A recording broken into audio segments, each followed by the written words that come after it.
ኤአይውን ባይሆን ተማሪዎች ጋር አንድ ስጋት አለ መምህራን ጋር መምህራን ተማሪዎቻቸው በሙሉ በኤአይ መልስ እየሰሩ እየመጡ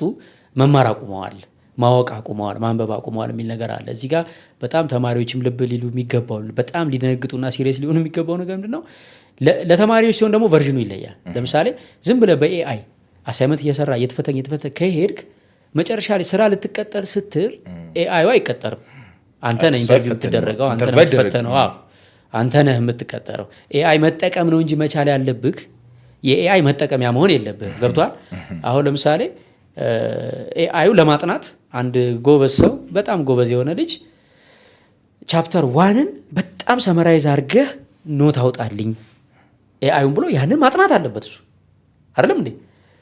ለማጥናት እንዴት ባጠና ይገባኛል እርዳኝ አግዘኝ ቴክኒክ ንገረኝ አየ ለምትፈልገው ግብአት ተጠቅመህ ግን አንተ ነህ ማወቅ ያለብህ ተማሪ ስትሆን አይደለ እዛ ላይ ተማሪው ተሸወደ ነው መምህሩን የሸወደ ይመስለዋል ወላጁን የሸወደ ይመስለዋል ኖ ተማሪ ሆነ ካላወቅ አንተ ነህ የተሸወድከው ምንም ጥያቄ የለውም ሌላ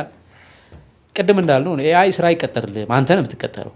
ኢንተርቪው አይቀመጥም ዴፊኒትሊ አይፈተንልህም እዛ ጋር መሸወድ የለብንም ቅድም እንዳልኩት ነው እንጠቀምበት እንጂ አንሸወድበት ለማለት ደግሞ ገደዳለሁ